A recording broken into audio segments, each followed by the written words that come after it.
No casamento na praia da minha filha, o noivo dela sorriu ironicamente: pague $50.000 por este luxo ou desapareça para sempre. Pesquei. Minha filha acrescentou: ou aproveite a solidão em um asilo. Tomei um gole de champanhe, sorri e sussurrei: você se esqueceu de uma coisa. Os rostos deles empalideceram. Momentos depois, o caos se instalou, e eu não levantei um dedo. Você se esqueceu de uma coisa. Essas palavras escaparam dos meus lábios como punhais envoltos em veludo, quase inaudíveis acima do bater rítmico das ondas contra a imaculada costa de Cape Cod. O champanhe em minha mão refletiu a luz dourada do pôr do sol quando levei aos lábios, mantendo contato visual com minha filha e seu novo marido. Eu não tinha planejado dizer isso, ainda não. Mas ver o rosto perfeitamente maquiado de Rebecca se transformar de um desdém frio em uma incerteza momentânea me deu uma pontada de satisfação que eu não havia previsto. Apenas 3 horas antes, eu chegara sozinha ao Ocean View Resort. Meu táxi parou na entrada principal, onde manobristas em impecáveis uniformes brancos auxiliavam os hóspedes a desembarcar de veículos luxuosos. O motorista, percebendo minha hesitação, me ofereceu um sorriso encorajador. Lindo lugar para um casamento, comentou, ajudando-me com minha única mala de viagem. Sim, consegui dizer, alisando meu vestido de loja de departamentos, o mais bonito que eu tinha, um azul claro que eu havia comprado com luxo depois de 6 meses guardando gorjetas. Minha filha vai se casar. O orgulho que eu tentara incutir nessas palavras se desfez quando pisei no jardim bem cuidado. Cadeiras brancas imaculadas, adornadas com arranjos florais suntuosos, davam para o oceano. Copos de cristal refletiam a luz do sol, criando prismas sobre as mesas decoradas profissionalmente. Mulheres em vestidos de grife se misturavam sem esforço, suas risadas tilintando como o champanhe sendo servido em taças que valiam mais do que meu orçamento semanal de compras. Uma mulher alta, com a pele anormalmente lisa, olhou para mim, seus olhos realizando uma rápida avaliação. Observei seu olhar percorrer meu rosto até meus saltos sensatos, demorando-se momentaneamente na minha bolsa. Não era uma peça de grife, mas era a melhor que eu podia comprar. Sua leve careta me disse tudo o que eu precisava saber antes que ela se virasse, me dispensando sem dizer uma palavra. Agarrei meu convite com mais força, observando a multidão em busca da minha filha. Rebecca insistira que eu chegasse cedo para ajudar com os detalhes de última hora. No entanto, ninguém parecia estar me esperando. Depois de 15 minutos de caminhada desajeitada, a avistei com um hobby de seda branca, cercada por madrinhas em uma área isolada do jardim. Mãe, você está atrasada, disse ela em vez de um olá, mal tirando os olhos do celular. Sua voz carregava o leve tom de voz que adquirira em algum momento do seu penúltimo ano de faculdade. Todo mundo está perguntando onde você estava. Mentira, claro. Ninguém estava me procurando. A cerimônia começa em 2 horas, ela continuou, finalmente me olhando nos olhos. Seu vestido está ótimo. Só tente não nos envergonhar hoje, ok? As palavras doeram mais do que deveriam. Afinal, aquele não era um território novo. Assenti, forçando um sorriso enquanto ela instruía uma cerimonialista a acompanhar minha mãe até seu lugar. Para a cerimônia? Perguntei, confusa. Para a recepção? Esclareceu Rebecca com um suspiro que sugeria que eu estava sendo particularmente lenta. Você está na mesa 19. Fica no canto dos fundos, longe de onde tiraremos fotos de família. A coordenadora, uma jovem de olhos gentis, lançou-me um olhar compassivo enquanto me conduzia para fora. Gostaria de beber alguma coisa enquanto espera, Sra. Foster? Grace, corrigi automaticamente, e sim, talvez um pouco de água. 2 horas depois, vi minha linda filha caminhar pelo corredor em direção a David Harrington, herdeiro de um império imobiliário de Boston. Rebecca estava radiante em um vestido de grife que custará mais de 3 meses do meu aluguel. Eu me ofereci para ajudar a pagar o vestido dela, mas ela riu, dizendo: Mãe, você não tinha dinheiro para o véu, quanto mais para o vestido. Durante a cerimônia, sentei-me sozinha na penúltima fileira, cercada por conhecidos distantes e colegas de trabalho que conversavam entre si, sem se dar ao trabalho de se apresentar à mãe da noiva. Não chorei quando trocaram os votos. Algo havia endurecido dentro de mim meses atrás, calcificando-se a cada pequena rejeição. O coquetel estava a todo vapor quando David se aproximou de mim com 2 taças de champanhe na mão. A princípio, senti uma pontada de esperança, talvez um gesto de conexão familiar. Grace, disse-lhe com aquele sorriso ensaiado que nunca alcançava seus olhos, se divertindo? É um casamento lindo, respondi cuidadosamente, aceitando o champanhe. Você e Rebecca devem estar muito felizes. Estamos, ele concordou, olhando ao redor para garantir que ninguém estivesse por perto. Embora ainda haja a questão da sua contribuição para discutir. Eu congelei, a flauta a meio caminho dos meus lábios. Contribuição?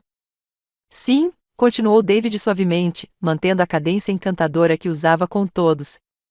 Rebecca mencionou que você ajudaria com os custos finais do casamento. 50 mil devem cobrir. O champanhe de repente ficou amargo. 50 mil? David, eu não tenho esse dinheiro. Seu sorriso não desapareceu, mas algo frio surgiu em seus olhos. Grace, sejamos honestos. Resolvemos a sua situação da melhor maneira possível, mas as aparências importam em nossos círculos. Rebecca já está envergonhada o suficiente com a sua origem. O mínimo que você poderia fazer é compensar o inconveniente. Inconveniente, repeti, atordoado com sua audácia. Aí estão vocês dois. Rebecca apareceu ao lado de David, seu vestido de noiva refletindo o brilho do pôr do sol. Ela parecia uma princesa de conto de fadas, alguém que havia esquecido suas origens humildes. Mãe, o David já falou com você sobre o nosso acordo? Ele mencionou algo em torno de 50 mil, eu disse baixinho. O sorriso de Rebecca permaneceu fixo, sua voz se transformando em um sussurro. Não é muito, considerando o que fizemos por você. Nós o convidamos apesar das reservas dos pais de David. Demos a você um lugar na recepção. Se você não pode contribuir financeiramente, talvez seja melhor seguirmos caminhos separados. O que você está dizendo? Perguntei, embora já soubesse. Estou dizendo que existe uma comunidade adorável para aposentados no Arizona onde você não incomodaria ninguém, ela respondeu friamente. A escolha é sua. Pagar pelo luxo de estar em nossas vidas ou desaparecer para sempre. É bem simples mesmo. Olhei para eles, minha filha e seu novo marido, parados diante de mim como a realeza se dirigindo a um camponês. 18 anos de sacrifício, 3 empregos ao mesmo tempo para pagar a faculdade, meu fundo de aposentadoria investido em sua boutique, tudo esquecido. Algo se instalou dentro de mim, uma certeza serena. Bebi meu champanhe lentamente, deixando o momento se prolongar. Então, olhei diretamente para seus rostos confiantes e sussurrei: vocês se esqueceram de uma coisa. O lampejo de medo que cruzou suas expressões era inconfundível. Eles não esperavam tal desafio. Com licença, eu disse, levantando-me graciosamente. Preciso retocar o pó no nariz. Enquanto me afastava, pude sentir os olhares deles cravados nas minhas costas. Eles não tinham ideia do que estava por vir, do que eu vinha preparando há meses. O caos que se instalaria seria inteiramente obra deles, e eu não precisaria levantar um dedo. Enquanto me afastava de Rebecca e David, meus saltos batendo no caminho de pedra polida que levava ao prédio principal do resort, lembranças me invadiram. Não do dia do casamento da minha filha, mas de outra noite, 18 anos atrás, quando tomei a decisão mais importante da minha vida. A chuva batia forte nas janelas do nosso pequeno apartamento em Boston enquanto eu pressionava meus dedos trêmulos contra a bochecha inchada. Tom finalmente adormecera depois de sua última crise de fúria, seus roncos ecoando pelo nosso apartamento de 2 quartos como um trovão distante. Rebecca, de 4 anos, testemunhara tudo do corredor, com seu coelho de pelúcia agarrado ao peito, lágrimas escorrendo silenciosamente pelo rosto. Ela já havia aprendido que fazer barulho durante os momentos difíceis do papai só piorava as coisas. Foi naquele momento que tudo mudou. Não porque tenha sido a pior surra, não foi, mas por causa do olhar da minha filha, compreensão, reconhecimento, a percepção inicial de que aquilo era o que o amor significava.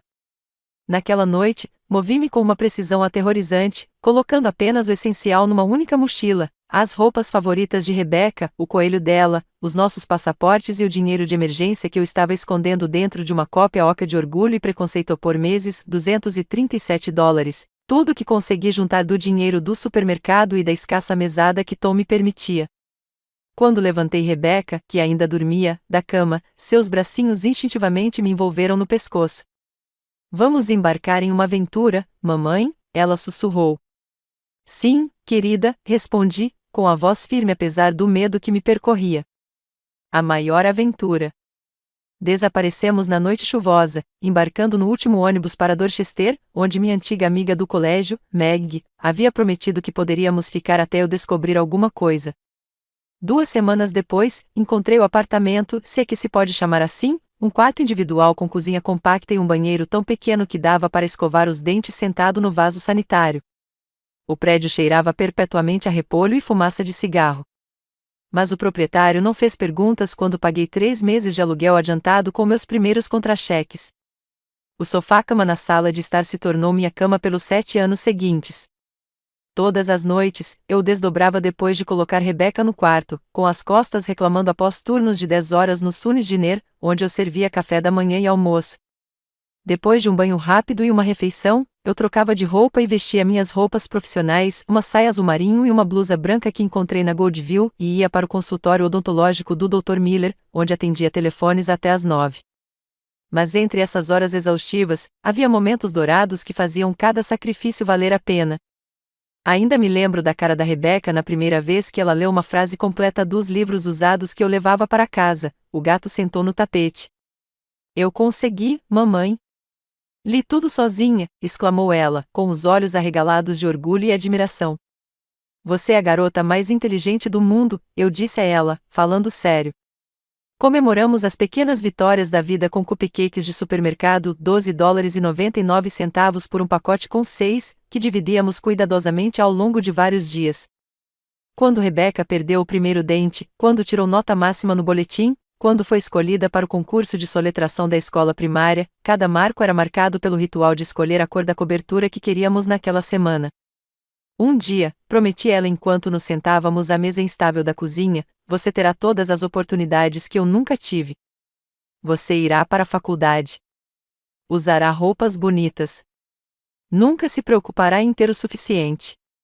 Você também vai estar lá, mamãe? Ela perguntou, com glacê azul espalhado no lábio superior. Sempre, eu prometi. Mantive essa promessa durante o ensino fundamental e médio, durante as fases difíceis e os triunfos da Rebecca.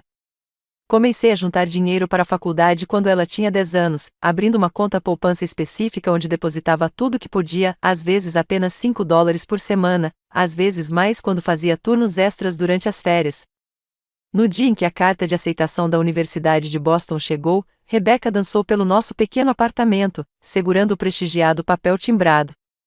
Eu consegui, mãe. Eu consegui mesmo. Naquela noite, depois que ela adormeceu, chorei pela primeira vez em anos, lágrimas de puro orgulho misturadas ao pânico com os custos da mensalidade que sua bolsa parcial não cobriria. Pela manhã, eu tinha um plano. Além do restaurante e do consultório odontológico, comecei a trabalhar no inventário de fim de semana em uma loja de departamentos local e comecei a limpar casas de famílias ricas em Back Bay 2 vezes por semana. Minha agenda se tornou uma confusão de uniformes, rotas de ônibus e cochilos rápidos entre os turnos. Nos fins de semana, quando Rebecca vinha do dormitório, eu escondia a exaustão profunda atrás de sorrisos radiantes e cabelos recém-pintados para cobrir os fios grisalhos que iam ficando cada vez mais brancos. Mãe, você está ótima, ela dizia. E eu sentia uma onda de alívio por ela não conseguir enxergar a verdade, que em algumas noites eu estava tão cansada que adormecia ainda de sapatos. A mudança foi gradual, quase imperceptível no início. Durante o primeiro e o segundo ano, Rebecca levava suas roupas para lavar em casa nos fins de semana, e conversávamos por horas sobre suas aulas, seus novos amigos, seus sonhos para o futuro. Ela me apresentava orgulhosamente às suas colegas de quarto quando elas a acompanhavam ocasionalmente, descrevendo meus múltiplos empregos com admiração. Minha mãe trabalha mais do que qualquer pessoa que eu conheço. Mas algo mudou durante o penúltimo ano. Ela começou a voltar para casa com menos frequência. Quando a visitava, costumava estar no celular, mandando mensagens para amigos ou checando as redes sociais. A primeira vez que ela pareceu envergonhada de mim foi quando sua nova amiga Alyssa, uma garota de uma família rica de Connecticut, veio ao nosso apartamento. Isso é aconchegante, comentou Alyssa, observando nossos móveis desencontrados e a mancha de umidade no teto que o proprietário havia prometido consertar há meses. Vamos nos mudar em breve, Rebecca mentiu rapidamente. Mamãe simplesmente não teve tempo de conhecer lugares novos. Mais tarde naquela noite, depois que Alyssa voltou para o campus, Rebecca sugeriu que talvez fosse mais fácil se ela ficasse na escola nos fins de semana. A biblioteca tem recursos melhores para as minhas aulas de administração de qualquer maneira, explicou ela, sem me olhar diretamente nos olhos. Assenti, engolindo a mágoa. O que te ajudar a ter sucesso, querida? Não contei a ela que já estava planejando fazer o sexto turno no restaurante aos sábados. O sucesso dela era tudo o que importava, mesmo que o caminho para ele a afastasse gradualmente de mim. Rebecca se formou com honras, e seu diploma em administração pela Universidade de Boston abriu portas que eu jamais imaginei serem possíveis para minha filha. Sentei-me na plateia durante a cerimônia, com as bochechas doendo de tanto sorrir, observando-a caminhar confiante pelo palco. Minhas mãos estavam em carne viva por causa dos turnos extras, a pele rachada e avermelhada por causa dos produtos de limpeza, mas eu usava luvas para escondê-las enquanto aplaudia mais alto do que todos. 2 semanas depois da formatura, meu telefone tocou às 23h43, bem na hora em que eu estava caindo na cama depois de um plantão duplo. Mãe, a voz de Rebecca tremia na linha. Você está acordada? Preciso falar com você. Sentei-me imediatamente, esquecendo o sono.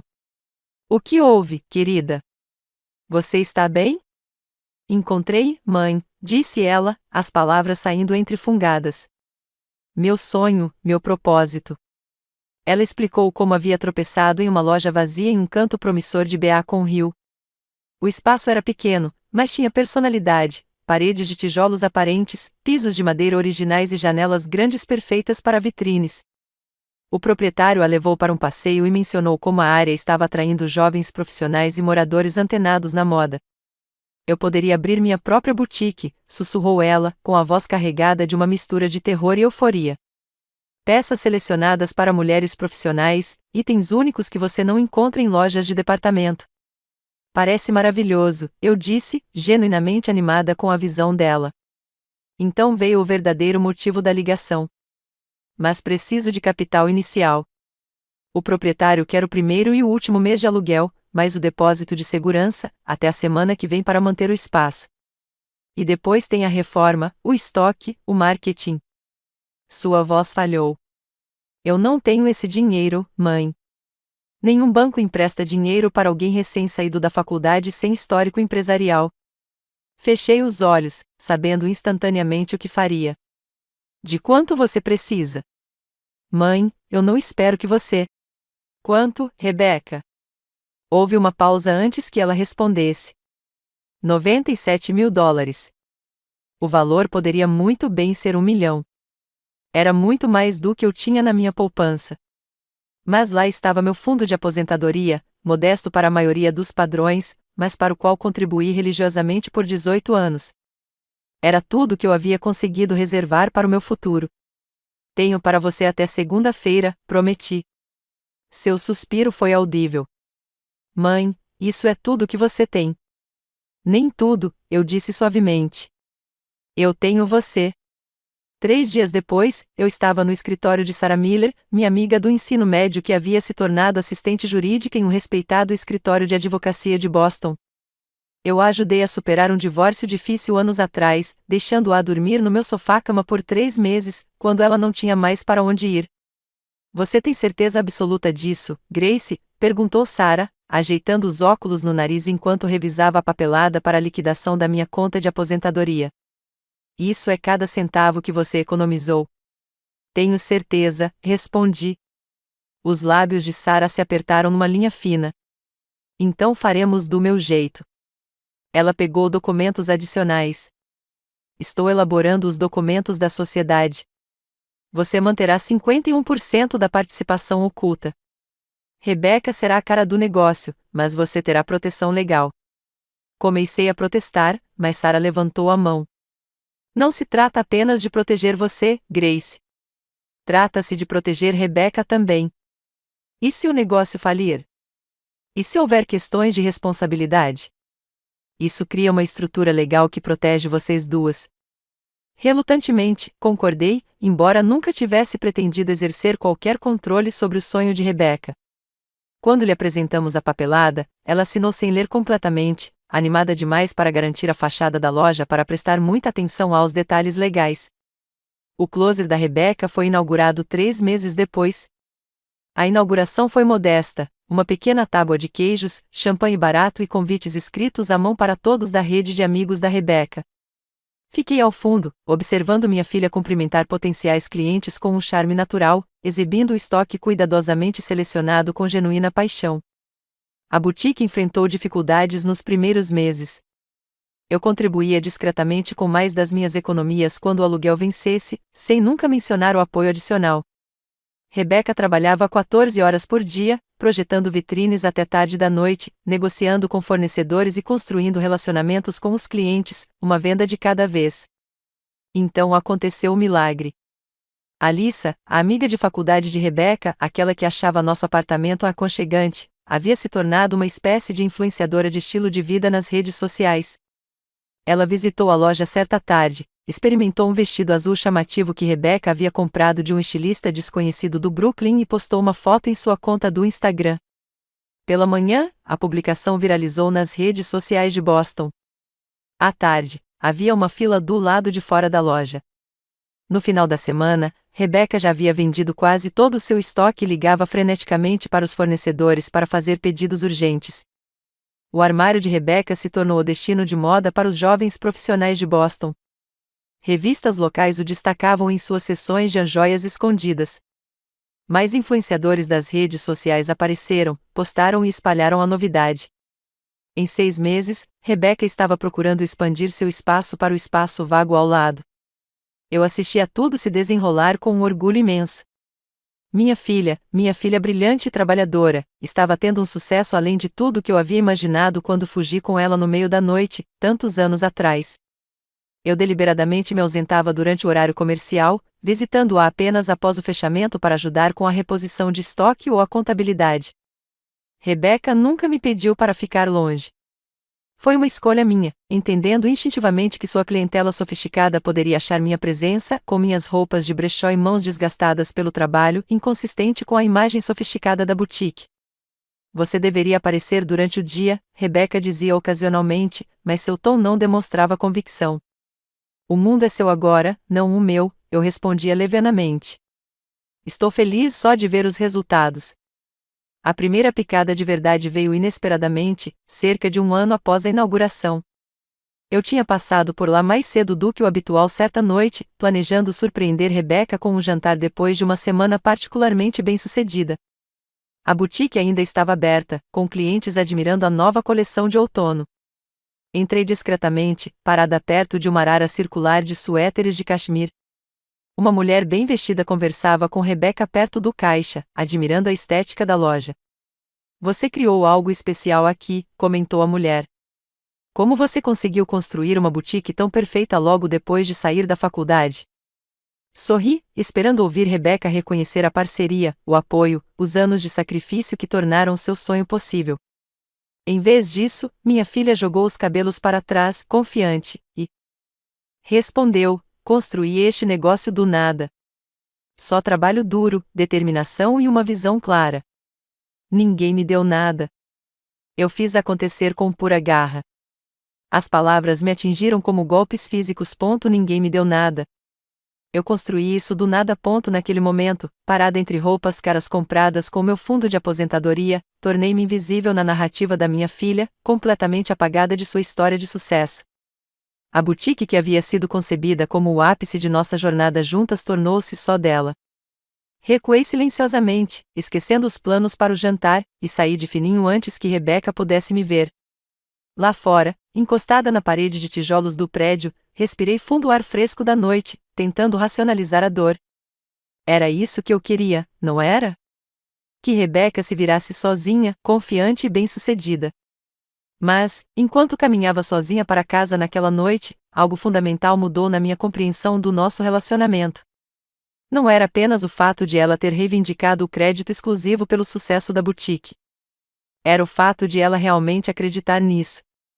Depois de descobrir o histórico revisionista de Rebeca sobre seu sucesso, mantive distância das operações da boutique, protegendo-me de novas decepções e, ao mesmo tempo, garantindo discretamente o sucesso do negócio. Durante meses, revisei as demonstrações financeiras que Sarah me encaminhava, cuidei da papelada e processei faturas nos bastidores, tornando-me um fantasma na história de sucesso da minha filha. Então veio o convite, uma ocorrência rara que me pegou de surpresa.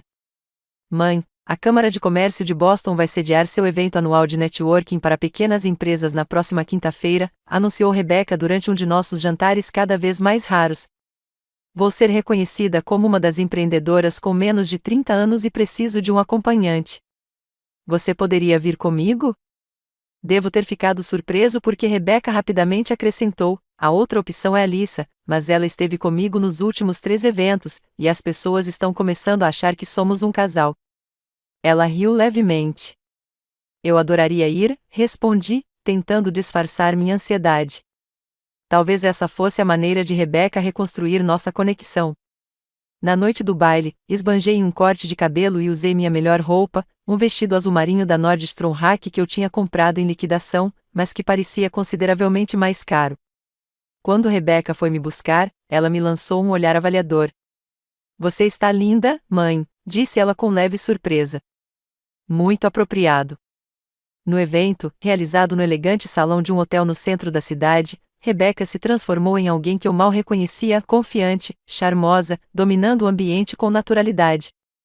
Fiquei perto o suficiente para parecermos juntos, mas longe o suficiente para deixá-la brilhar, bebendo água com gás e sorrindo para estranhos que olhavam em minha direção. Durante seu breve discurso de agradecimento, Rebecca novamente omitiu qualquer menção ao meu envolvimento em sua trajetória empresarial. Eu já esperava por isso desta vez, então a dor foi mais branda, mais uma dor familiar do que uma ferida recente. Jovem impressionante, disse uma voz grave ao meu lado enquanto Rebecca concluía seus comentários sob aplausos entusiasmados. Virei-me e encontrei um homem incrivelmente bonito, de 30 e poucos anos, observando minha filha com interesse genuíno. Seu terno sob medida revelava riqueza, mas eram seus ombros confiantes e a inteligência calculista em seus olhos que chamavam a atenção. Obrigada, respondi. Ela é minha filha. Algo brilhou em seu rosto, reavaliação, talvez surpresa. David Harrington, disse ele, estendendo a mão. Grupo de Desenvolvimento Harrington. O nome era familiar, uma das famílias tradicionais do ramo imobiliário de Boston, cujos prédios pontilhavam o horizonte da cidade. Grace Foster, respondi, apertando sua mão. Seus olhos fizeram um rápido e sutil inventário, observando meu vestido, meus sapatos, minha falta de joias caras antes de perguntar: e o que a senhora faz, senhorita Foster? Trabalho no setor de serviços, respondi vagamente, tendo aprendido que as pessoas respondem melhor à ambiguidade do que à verdade dos meus múltiplos empregos na classe trabalhadora. Mãe? Rebecca apareceu de repente ao meu lado, um pouco sem fôlego de excitação. Eu estava procurando você por todo lugar. Sua atenção imediatamente se voltou para David, e eu testemunhei a química instantânea entre eles, como assistir a um fósforo riscando fósforo. David Harrington, ele se apresentou, e todo seu comportamento mudou para algo mais animado e envolvente do que o interesse educado que ele havia demonstrado por mim. Rebecca Foster, respondeu minha filha, estendendo a mão com um floreio gracioso. O armário da Rebecca. A mulher do momento, David sorriu, segurando a mão dela por mais um momento do que o necessário. Eu estava contando à sua mãe como suas realizações são impressionantes. Rebecca sorriu radiante. E naquele momento, tornei-me invisível novamente, um acessório na história do encontro em vez de um participante ativo. Observei David manobrar suavemente a conversa para longe de mim, fazendo perguntas detalhadas a Rebecca sobre seu modelo de negócios, seus planos de expansão, sua visão para o futuro. Em 20 minutos, ele conseguiu o número de telefone dela e a fez prometer que visitaria pessoalmente sua boutique na semana seguinte. Em 3 dias, eles tiveram o primeiro encontro. Em 2 semanas, eram inseparáveis. O romance relâmpago progrediu com uma velocidade estonteante. Os telefonemas de Rebecca, já pouco frequentes, tornaram-se ainda mais raros. Nossos jantares ocasionais foram cancelados ou remarcados para atender aos planos espontâneos de David.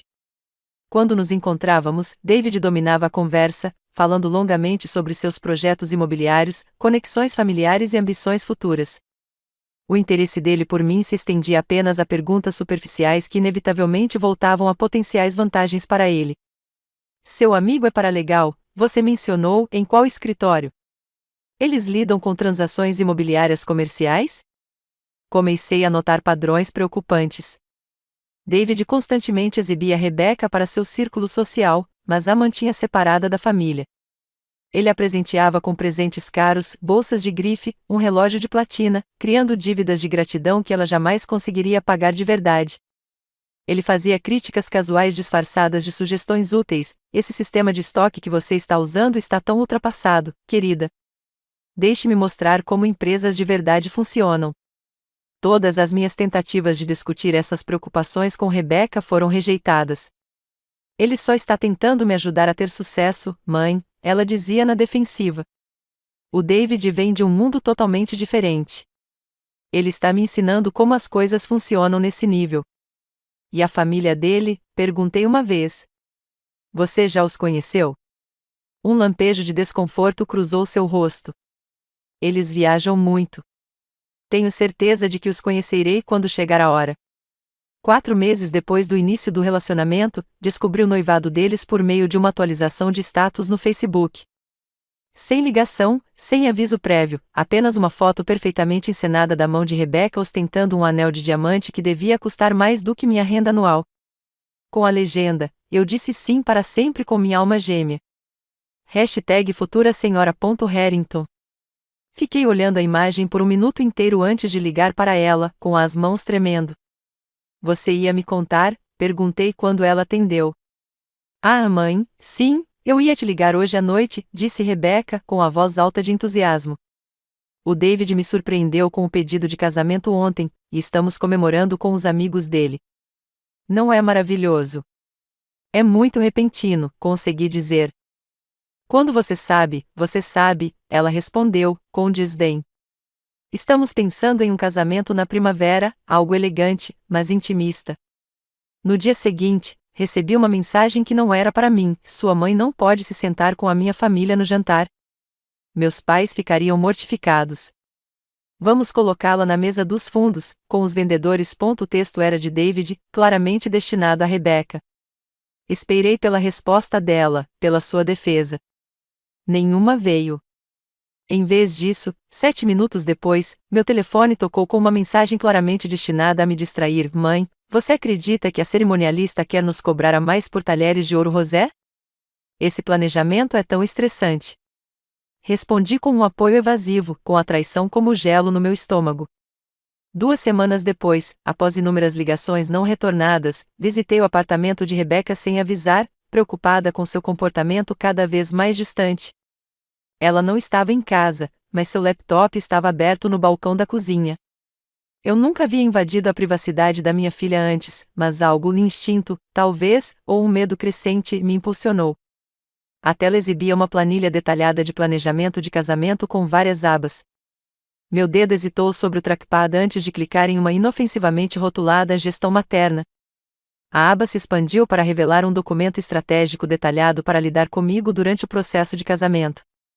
Os marcadores descreviam como limitar a visibilidade de Grace durante momentos-chave, agende para reuniões não essenciais com fornecedores para que ela se sinta incluída, e técnicas para extrair a máxima contribuição financeira, mantendo o controle de limites. A nota final, em uma célula destacada em amarelo, continha o comentário de David: lembre-se do objetivo final, apoio financeiro total com o mínimo de interferência. Depois do casamento, a distância fica mais fácil de manter. Afastei-me do computador, fisicamente enjoado com o que descobri. Não era só a Rebecca me excluindo naquele momento.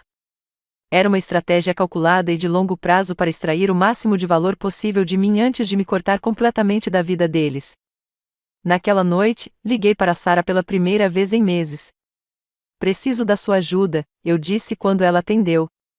E preciso que você não faça perguntas ainda. O que você precisar, ela respondeu sem hesitar. Se eu ativasse minha participação majoritária na Rebecca's Closet, o que exatamente isso significaria? O silêncio de Sarah durou 3 segundos.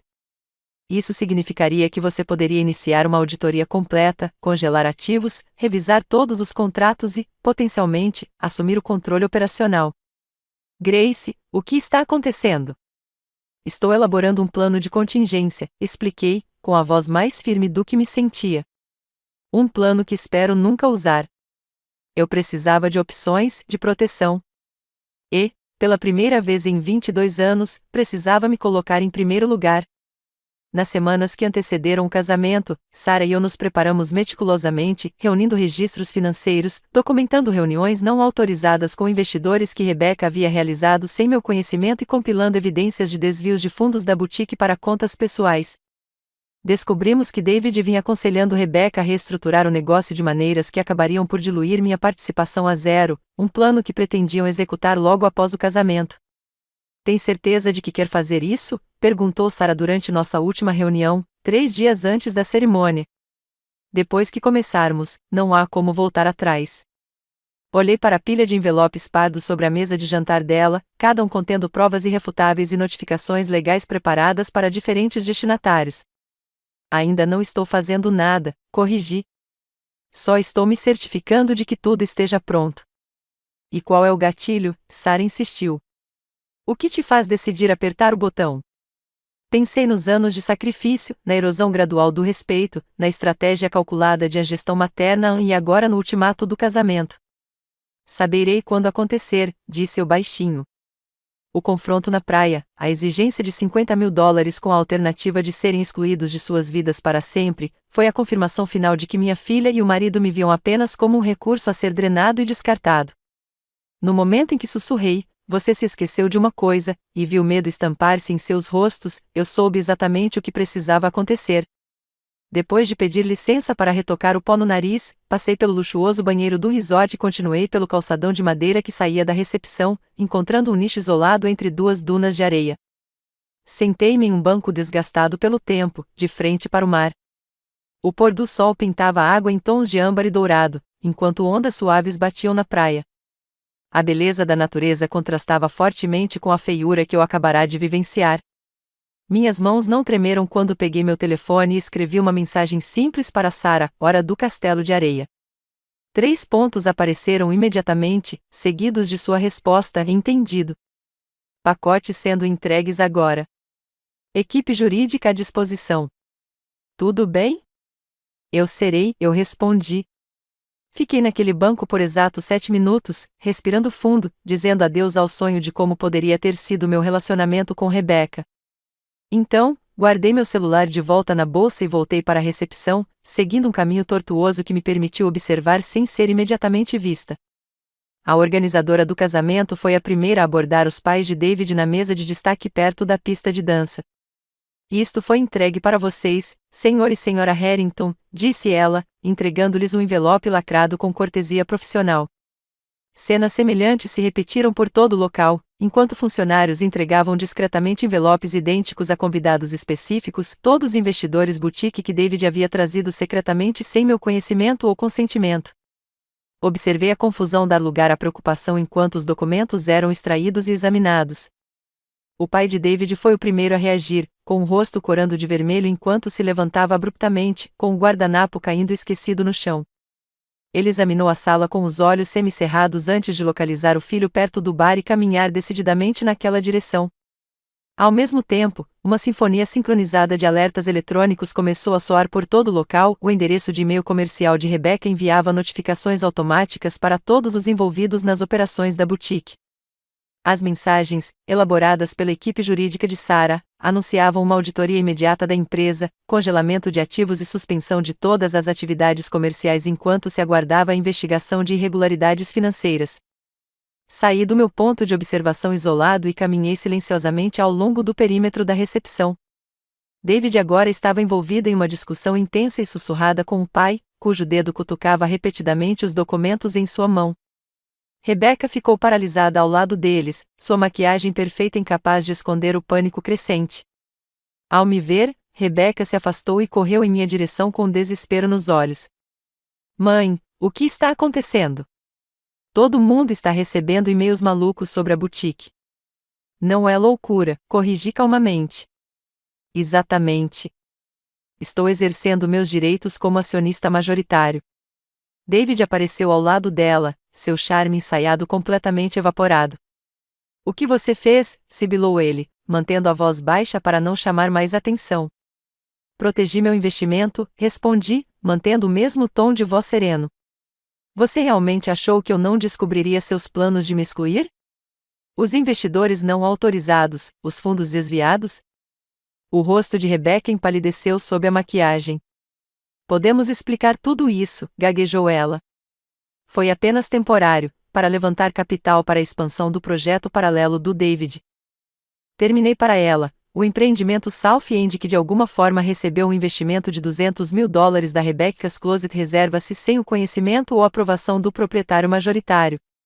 Os olhos de David se voltaram nervosamente para onde seus pais conversavam com outro casal, ambos segurando os documentos condenatórios. Vocês não têm ideia do que fizeram, alertou. Minha família tem conexões que vocês nem imaginam. É por isso que seu pai parece pronto para te renegar agora? Perguntei, acenando para o Harrington mais velho, cujos gestos se tornavam cada vez mais agitados. Imagino como ele se sente em relação ao filho usar uma pequena boutique como cofrinho pessoal para um empreendimento imobiliário fracassado. O horror estampado em seus rostos confirmou o que eu já sabia: eles me subestimaram completamente.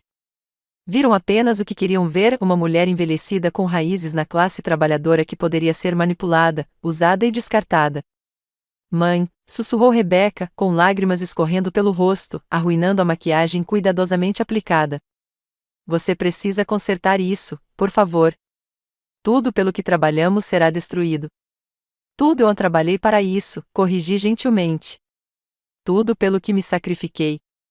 Tudo que construí e que você reivindicou como sua única conquista.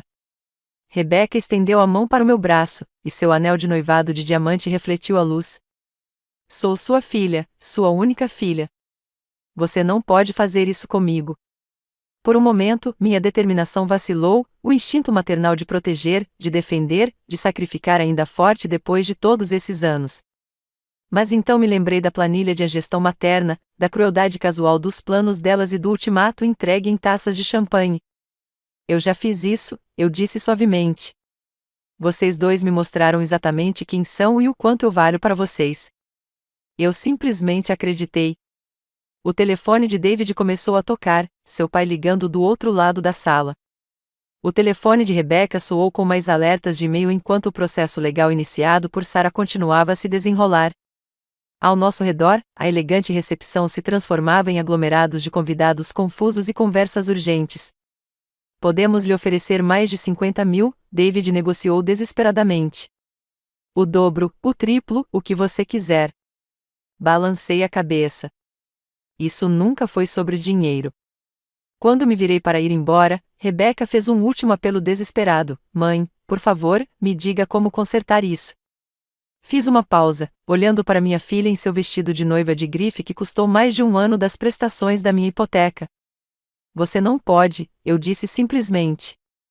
Algumas coisas, uma vez quebradas, permanecem quebradas. Afastei-me então, movendo-me com dignidade e sem pressa em meio ao caos que se desenrolava atrás de mim. Os funcionários se afastaram respeitosamente, talvez sentindo que eu não deveria ser parado ou questionado. Já nos limites da propriedade, tirei meus saltos desconfortáveis, carregando-os em uma das mãos, enquanto me dirigia à praia pública que se estendia por quilômetros ao longo da costa. O sol poente pintava meu caminho de dourado enquanto eu caminhava em direção ao horizonte, cada passo mais leve que o anterior. Pela primeira vez em décadas, eu estava livre do peso de um sacrifício ingrato, livre do fardo de ser necessária apenas para o que eu podia oferecer, e não para quem eu era. A 5 quilômetros da praia, onde Sarah me esperava em seu sedã sensato, um novo futuro me aguardava, um futuro que incluía planos para uma pequena boutique minha em uma parte mais tranquila da cidade, atendendo mulheres que valorizavam substância em vez de status. Não uma substituição para o que eu havia perdido, mas algo inteiramente novo, algo só para mim. Nunca olhei para trás, para o resort reluzente ou para os destroços que deixei para trás. Eu havia dado a Rebecca tudo o que tinha para dar. Agora, finalmente, era minha vez. Se esta história de doce vingança te deixou na ponta da cadeira, clique em curtir agora mesmo. Minha parte favorita foi quando Grace sussurrou: Você se esqueceu de uma coisa, no casamento na praia, sabendo que sua vingança perfeitamente planejada estava prestes a acontecer. Qual foi o seu momento favorito? Deixe nos comentários abaixo. Não perca mais histórias emocionantes como esta. Inscreva-se e ative o sininho de notificação para não perder nenhum post.